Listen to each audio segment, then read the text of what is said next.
Every time a Filipino fishing boat gets blasted by a Chinese water cannon, every time dozens of Chinese Coast Guard ships surround a tiny reef, every time Beijing unveils another destroyer, aircraft carrier, or military island, the world gets the same message. China is unstoppable in the South China Sea. But here's the uncomfortable question nobody asks enough. If China is truly unstoppable, why does it always need overwhelming numbers to intimidate tiny countries? Why does one Vietnamese vessel trigger 10 Chinese ships? Why does the Philippines keep resisting despite being massively outgunned? Why does South Korea routinely arrest Chinese fishing fleets without Beijing escalating into war? And most importantly, is China's maritime dominance actually real combat power or carefully managed psychological warfare?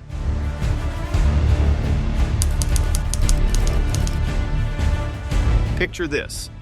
A handful of small Filipino fishing boats, wooden and weathered, drift towards Scarborough Shoal, a fishing ground their families have worked for generations. Then, over the horizon, the giants appear. Towering white-hulled Chinese Coast Guard cutters dwarfing everything around them, moving in fast.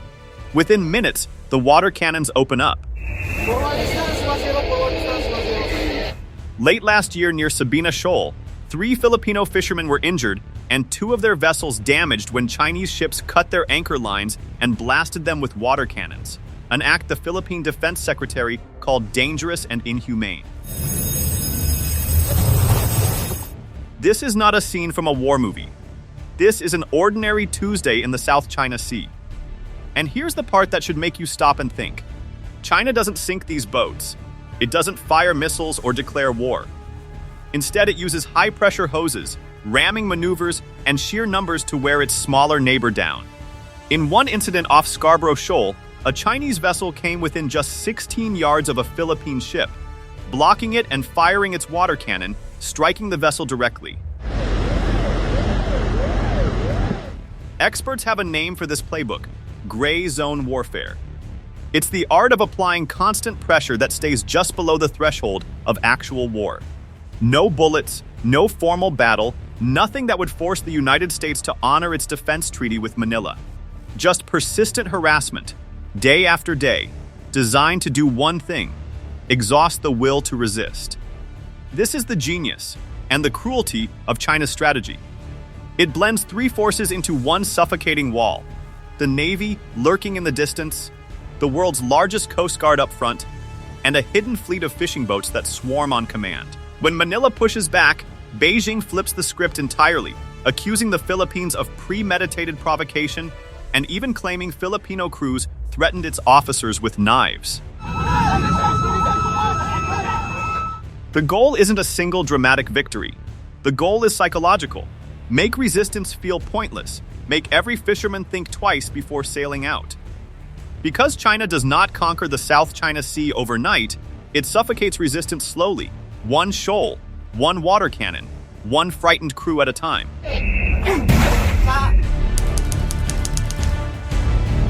To understand how China came to dominate these waters, you have to rewind 50 years, and you have to understand one chilling fact: China never needed a single great war to take the South China Sea. It took it piece by piece while the rest of the world was looking the other way. It began in January 1974. As the Vietnam War wound down and American forces pulled out of the region, Chinese troops moved on the Paracel Islands, then held by South Vietnam. In the Battle of the Paracel Islands, the South Vietnamese Navy lost 75 men and dozens were captured, and China established control over the entire archipelago. The world barely blinked. There was no rescue, no intervention, just a quiet shift on the map. 14 years later, China did it again, and this time, the brutality was undeniable. In March 1988, at Johnson South Reef in the Spratly Islands, Chinese frigates confronted lightly armed Vietnamese soldiers. The clash saw Chinese warships sink 2 Vietnamese ships and leave 64 sailors dead, some of them shot while standing defenseless on the reef. That single operation handed China its first 6 holdings in the Spratlys, fortifications that remain strategically vital today. By the mid-1990s, Beijing had perfected the art of the quiet grab, building structures on Philippine claimed Mischief Reef in late 1994, leaving a weak Manila with no choice but to accept the fait accompli. No declared war, no headlines, just facts on the ground that nobody could undo. Then came the move that changed everything. Beginning in late 2013, China launched a massive land reclamation campaign. And by 2016, the Pentagon reported it had created more than 3,200 acres of artificial land in the Spratly Islands alone. Think about what that means. China didn't just claim the sea, it manufactured new territory out of submerged reefs. 3 of these man-made islands soon had nearly 10,000 feet runways, deep water ports, and intelligence and logistics facilities. Military analysts at the Asia Maritime Transparency Initiative warned that Beijing could now deploy combat aircraft and mobile missile launchers to the Spratlys at any time. Runways, radar domes, missile shelters, hangars, naval supply hubs, China had literally reshaped geography to project power. And it isn't over. After a pause, satellite imagery shows China resumed major island building in October 2025 at Antelope Reef, its first such activity since 2017, with enough reclaimed land to potentially support another 9,000 feet runway. The lesson is sobering.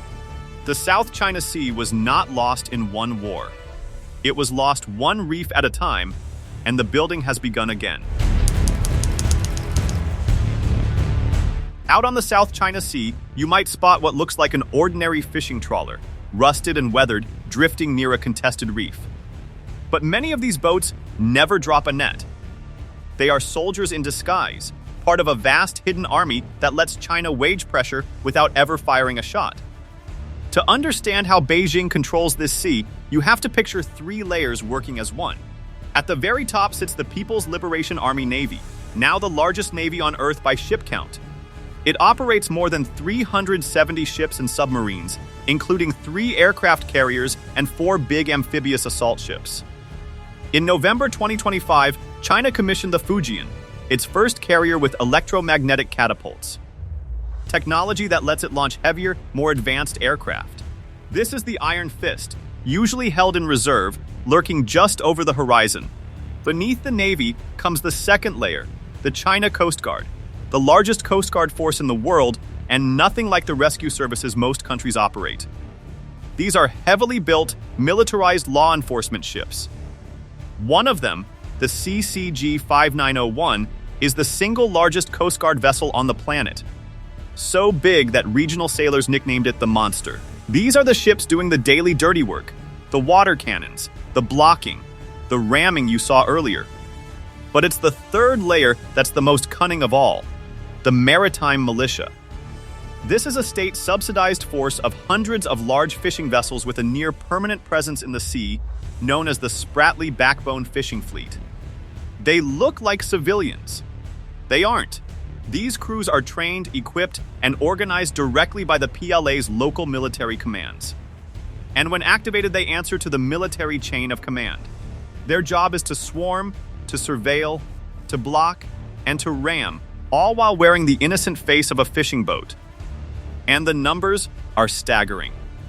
A February 2026 study by the Asia Maritime Transparency Initiative found China deployed a record daily average of 241 militia vessels across the South China Sea in 2025, the highest level ever measured.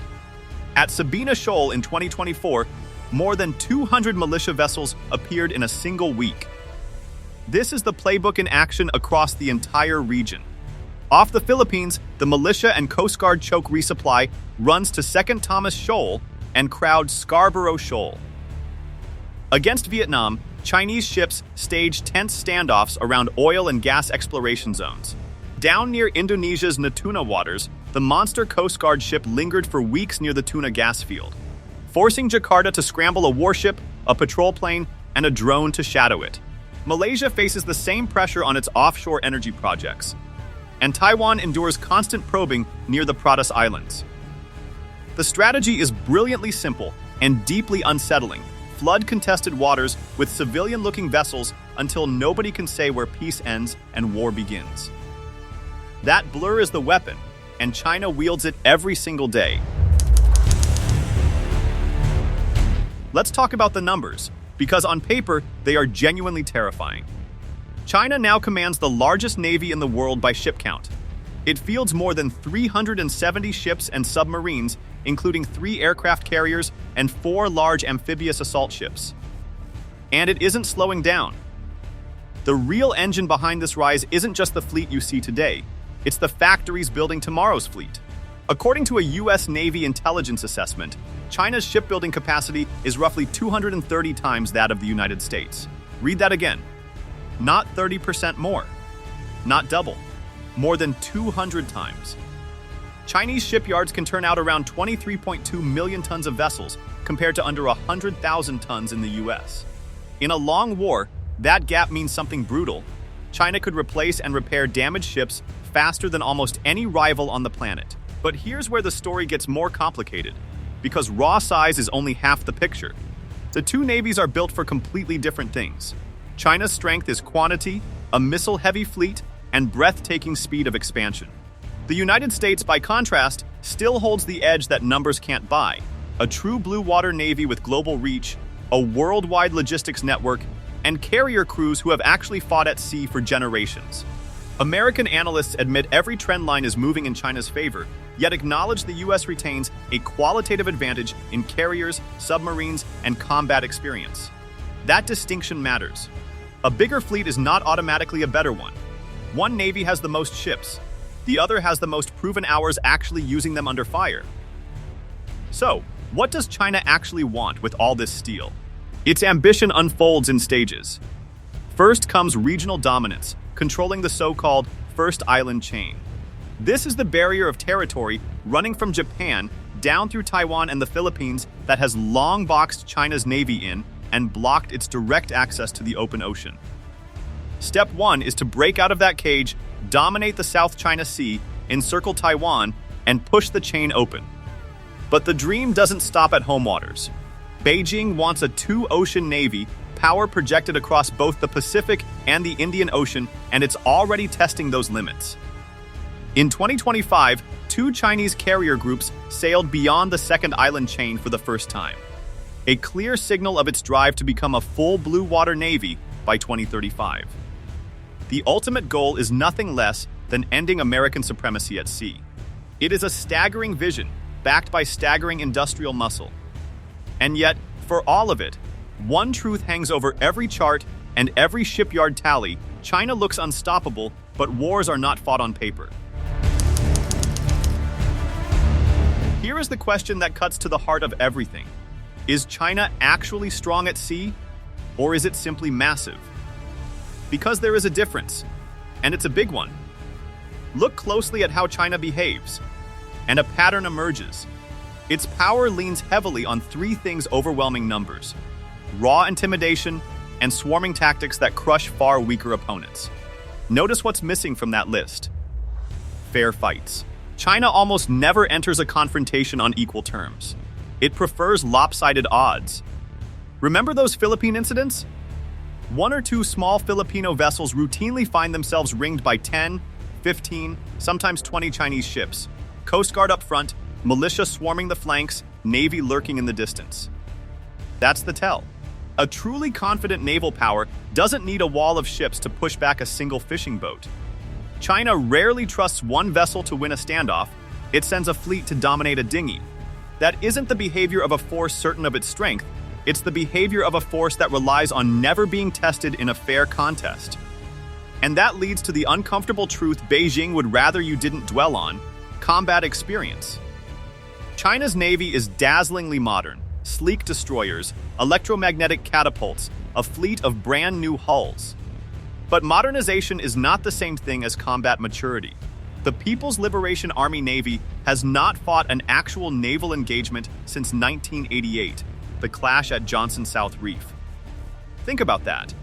It remains untested by real combat against a peer adversary, and China's secretive politics make it hard to even know where the weaknesses lie. Analysts have long warned that a lack of combat experience at the top is dragging on the entire Chinese military's modernization, drive a problem Chinese officers themselves privately call the peace disease. Contrast that with the Navy's array against it.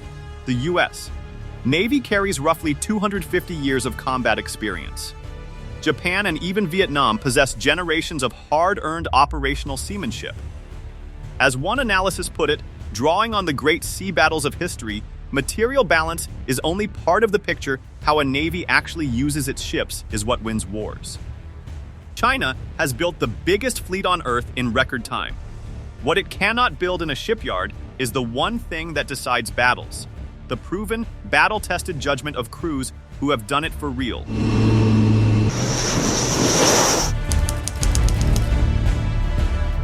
Vietnam, the country China cannot intimidate easily. If you want proof that China's pressure has limits, look at Vietnam. Hanoi cannot match Beijing ship for ship. Nobody in the region can.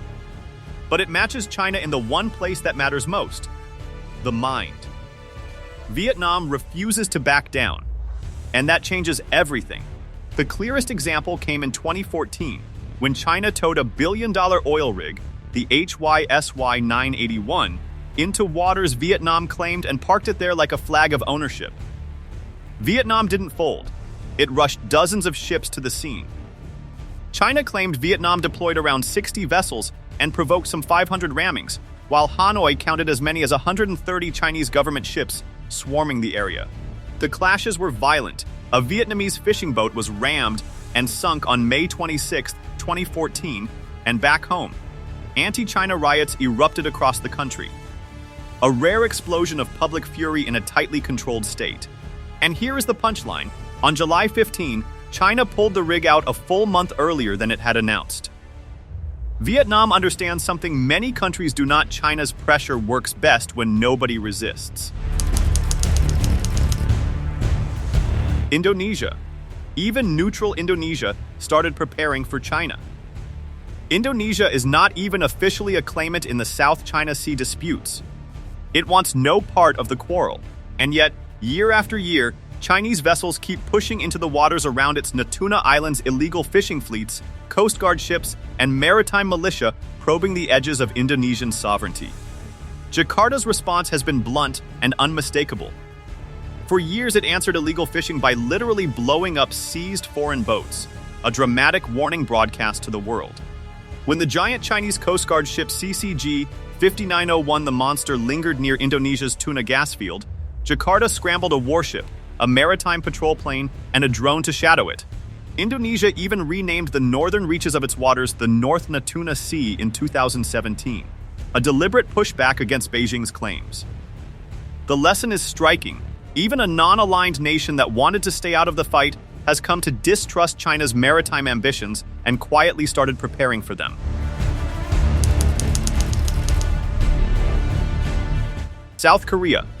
When Chinese boats met Korean resistance. This is the example almost nobody talks about, and it may be the most damaging to the myth of unstoppable Chinese dominance. In the Yellow Sea, South Korea's Coast Guard has spent years aggressively hunting down Chinese fishing fleets that cross into its waters, and it does not flinch. By one count, the Coast Guard seized around 470 Chinese ships for illegal fishing in a single year. The confrontations have turned bloody on both sides. Since 2008, 2 Korean Coast Guard officers have been killed by Chinese fishermen and dozens injured. And in one standoff, Korean officers fired deck-mounted machine guns to force non-compliant Chinese vessels to stop. And this isn't ancient history. In 2026, South Korea's president ordered maritime police to take stern measures, raising fines on illegal vessels to roughly $1 million. And Korean forces continue seizing Chinese boats in the Yellow Sea. Now ask yourself the obvious question. If China were truly unstoppable at sea, why do these small confrontations end again and again in Chinese boats retreating, with Beijing filing diplomatic protests instead of sending in the Navy? The answer reveals the truth hiding behind the intimidation. For all its size and swagger, China's naval rise rests on a foundation full of hidden fractures, and once you see them, the aura of invincibility starts to crumble. Start with the obvious: combat experience. As we've seen, China's modern navy has not fought a real naval battle since 1988, leaving its sleek new fleet brilliantly equipped but completely untested in war. Then comes geography, and geography is unforgiving. China is boxed in by the first island chain, that wall of allied territory running from Japan through Taiwan to the Philippines. And to reach the open ocean, its ships must squeeze through narrow choke points, like the Luzon Strait, and above all, the Strait of Malacca. That last one is China's true Achilles heel. Roughly 80% of China's oil imports pass through Malacca, a passage less than 3 kilometers wide at its narrowest point, and China imports about 60% of all the crude oil its economy consumes. In a war, a rival navy could choke that lifeline without ever firing on Chinese soil, a vulnerability Beijing's own leaders have nervously called the Malacca Dilemma since 2003. On top of that sits the coalition problem. China may bully one neighbor at a time, but it faces a wall of wary powers: Japan, the Philippines, Australia, India, Vietnam, and the United States. Dominating a single fishing fleet is one thing. Dominating the entire Indo-Pacific at once is a completely different challenge. And here's the quiet tale that ties it all together. China leans on a hidden army of fishing boats precisely because it's reluctant to escalate into open conflict. And it leans on fear and the illusion of inevitability because raw force alone hasn't won these waters. That is the real secret of Chinese sea power. China wins many battles before they ever begin, by convincing smaller countries that resistance is hopeless. Make no mistake, China is powerful.